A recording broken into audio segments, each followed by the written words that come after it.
ఈరోజు మనం పాట నేర్చుకుందాం రండి అని మనందరం కలిసి కూర్చున్నాం కదా ఈ సాయంత్రం. ఈరోజు మనం ఒక చక్కటి లలిత గీతం నేర్చుకుందాం. ఈ లలిత గీతానికి ఒక చిన్న ప్రాముఖ్యత ఉంది. ఇది మనందరికీ తెలిసిన అద్భుతమైన సినీ మరియు గేయ రచయిత, చక్కటి కవి, అన్నిటికీ మించి జ్ఞానపీఠ అవార్డు గ్రహీత శ్రీ సి నారాయణ రెడ్డి గారు రాసిన చక్కటి లలిత గీతం ఇది. లిరిక్ ఎంత హృదయంగా ఉంటుందంటే మనకు అసలు కళ్ళు చెమరుస్తాయి. అది ఆయన రామప్ప దేవాలయం ఆయన చూసినప్పుడు, దర్శించినప్పుడు రాశారని అంటారు. కానీ ఎంత చక్కగా ఉంటుందంటే ఆ పాట ఎంత బాగుంటుందో ఆ పాటకి కట్టిన ట్యూన్ కూడా అంతే హృదయంగా, లలితంగా, చాలా అందంగా ఉంటుంది. ఆ పాట రాసింది నారాయణ రెడ్డి గారు అయితే దానికి ట్యూన్ చేసింది మరొక ప్రముఖ గాయకులు, ఆకాశవాణి ప్రొడ్యూసర్, ఆకాశవాణిలో చాలా పేరొందిన ప్రొడ్యూసర్, మంచి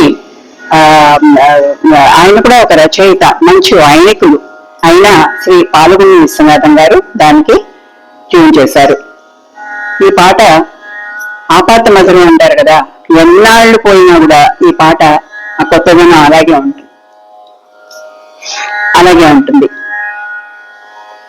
కాబట్టి మనం ఎప్పుడు పాడుకున్నా కూడా ఈ పాట కాంటెంపరీ అన్నమాట. ఏ రోజుకైనా కూడా ఈ పాట రెలవెంట్.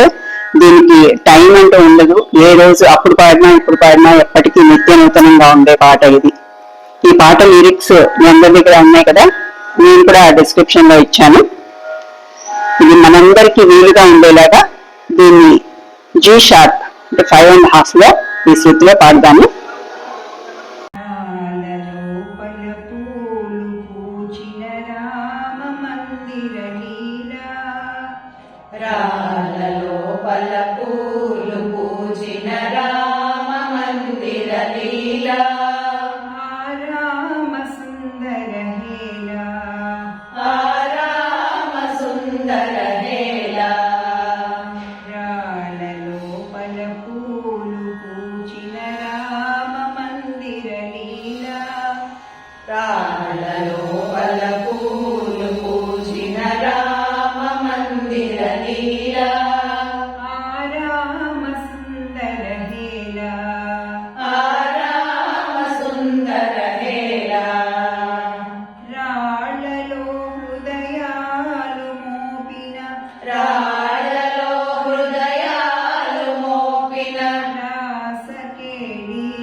ఇది చరణాలు ఒక్కొక్కటి డిఫరెంట్ ట్యూన్స్ లో ఉన్నాయి. మామూలుగా ఎప్పుడు కూడా చరణాలు అన్ని సుమారుగా అన్ని పాటల్లోనూ 2 కానీ 3 కానీ అన్ని చరణాలు ఒకే ట్యూన్ లో ఉంటాయి. దీంట్లో మటుకు 3 చరణాలు 3 వేరే వేరే ట్యూన్స్ లో ఉంటాయి. కాబట్టి మనం కొంచెం జాగ్రత్తగా ఏ ట్యూన్ ఆ ట్యూన్ డిఫరెంట్ కాబట్టి కొంచెం నేర్చుకోవడంలో ఇంకొంచెం శ్రమ పడాలి. కానీ ఎంత శ్రమ పడ్డా కూడా దాని వల్ల మనకు దొరుకుతుంది అనిపిస్తుంది పాట వింటుంటే. ఫస్ట్ చరణం. నిన్నటిదా మొన్నటిదా, నిన్నటిదా మొన్నటిదా, నిన్నటిదా మరి మొన్నటిదా, నిన్నటిదా మరి మొన్నటిదా,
మందిర లీలా. ఇది ఫస్ట్ చరణం. రెండో చరణం. ఈ రెండో చరణం చూడండి ఎంత హృదయంగా ఉందో.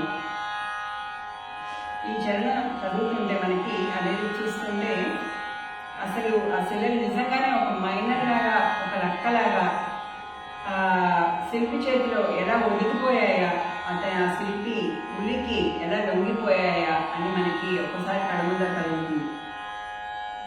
శిలలా కావివి శిలలా కావివి శిలలా కావివి శిలలా కావివి ఉలితాకిడితో జల జల పొంగిన అలలు ఉలితాకిడితో జల జల పొంగిన అలలు అలలా కావివి అలలా కావివి అలలా కావివి అలలా కావివి ఆకృతి దాల్చి నిలిచిన బంగారు కలలు ఆకృతి దాల్చి నిలిచిన బంగారు కలలు.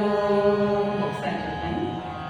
శిలలా కావివి శిలలా కావివి శిలలా కావివి శిలలా కావివి ఉలితాకిడితో జల జల పొంగిన అలలు ఉలితాకిడితో జల జల పొంగిన అలలు అలలా కావివి అలలా కావివి అలలా కావివి అలలా కావివి ఆకృతి దాల్చి నిలిచిన బంగారు కలలు ఆకృతి దాల్చి నిలిచిన బంగారు కలలు. కలిసి పాడదామా? శిలలా కావివి శిలలా కావివి ఉలితాకిడితో జల జల పొంగిన అలలు అలలా కావివి అలలా కావివి ఆకృతి దాల్చి నిలిచిన బంగారు కలలు. ఇది రెండో చరణం. ఇప్పుడు మూడో చరణం ఎలా ఉంటుందో చూద్దాం. తరాల కిందటి పురాణ కథలు తరాల కిందటి పురాణ కథలు శాస్త్రం మతము సమస్త కళలు శాస్త్రం మతము సమస్త కళలు తరాల కిందటి పురాణ కథలు శాస్త్రం మతము సమస్త కళలు తరాల కిందటి పురాణ కథలు శాస్త్రం మతము సమస్త కళలు తన ఎదలోని దాచుకున్నది తన ఎదలోనే దాచుకున్నది కనులున్న వారి చూడమన్నది కనులున్న వారి చూడమన్నది తన ఎదలోని దాచుకున్నది తన ఎదలోనే దాచుకున్నది కనులున్న వారి చూడమన్నది కనులున్న వారి చూడమన్నది. ఎంత బాగుంది అర్థం చేశారా? ఏం దొరుకుతాయి మనకి శిల్పకళ, ఒక శిల్పాన్ని కానీ ఒక దేవాలయాన్ని కానీ చూస్తే ఎన్నో తరాల కింద ఏం జరిగింది, ఎవరు దేవతలు ఎవరప్పుడు, దేవతల్ని పూజించే విధానం ఏంటి, రాజులు ఎలా ఉండేవాళ్ళు, అప్పటి జీవన విధానం ఎలా ఉండేది, ఇవన్నీ మనకి దాంట్లో కనిపిస్తాయి. మనకి అందులో చెప్పినట్టుగా కనులున్న వారిని చూడమన్నది అంటే చూసే కనులు ఉండాలి కానీ ఎన్నో అర్థాలు మనకి దాంట్లో గోచరిస్తాయి. సో కవి ఎంత అందంగా చెప్పారు ఈ మాట. మనం ఈసారి ఎక్కడికైనా వెళ్ళినప్పుడు మనం ఆ దృష్టితో దాని లోపల మనకి ఎన్నో అర్థాలు గోచరిస్తాయి. ఆ అర్థాలన్నింటినీ బాగా తెలుసుకునేలాగా పెట్టి చూడాలి, ఏదో చూసామా వచ్చామా అన్నది కాకుండా అని అనిపిస్తుంది. బాగా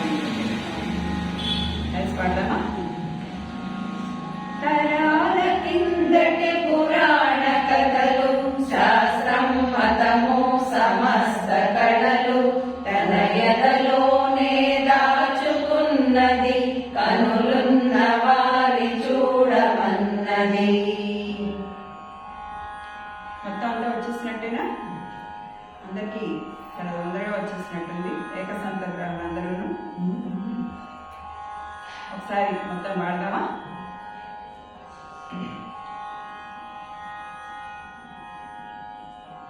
ప్రతి చరణం తర్వాత రాళ్ళ లోపల పూలు పూచిన రామ మందిర లీల ఆ రామ సుందర హేర వరకు పాడు. ప్రతి చరణం తర్వాత పల్లవిలో ఆ ఒక ముక్క పాడదాము.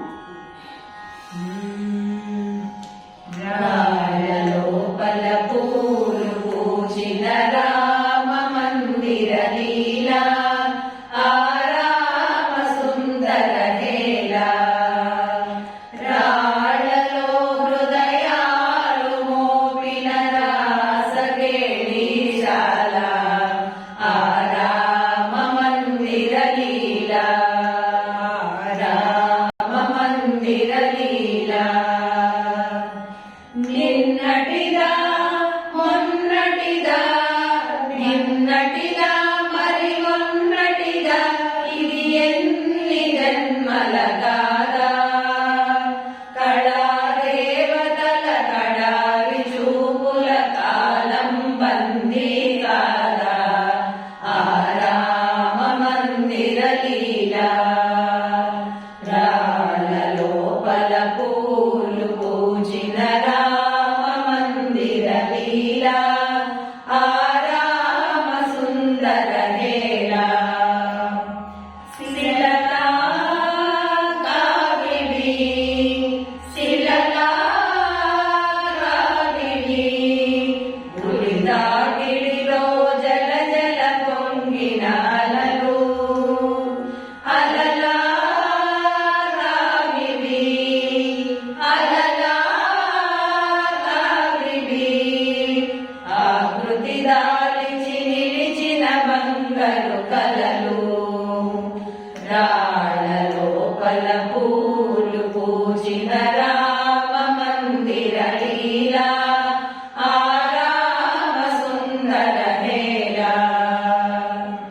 తరాల కిందటి పురాణ కథలు శాస్త్రం మతము సమస్త కళలు కలయదలోనే దాచుకున్నది కనులున్న వాణి చూడమన్నది రాళ్ళ లోపల పూలు పూచిన రామ మందిర లీల ఆ రామ సుందర హేళ రాళ్ళలో హృదయాలు మోపిన రాసకేళీశాల ఆ రామ మందిర లీల ఆ రామ మందిర లీల ఆ రామ మందిర లీల. అందరూ చాలా బాగా పాడారు. ఎక్కడ ఏ అకేషన్లో అయినా కానీ పాడుకోవడానికి ఇవాళ ఎంతో అందంగా ఉంటుంది, సింపుల్గా ఉంటుంది, పెద్దగా కష్టపడక్కర్లేకుండా. మీరందరూ బాగా ప్రాక్టీస్ చేసుకొని నేర్చుకొని ఎక్కడైనా అవకాశం వచ్చినప్పుడు పాడతారని అనుకుంటున్నాను. బాయ్. నెక్స్ట్ క్లాస్లో మళ్ళీ ఇంకో కొత్త పాటతో కలుద్దాం.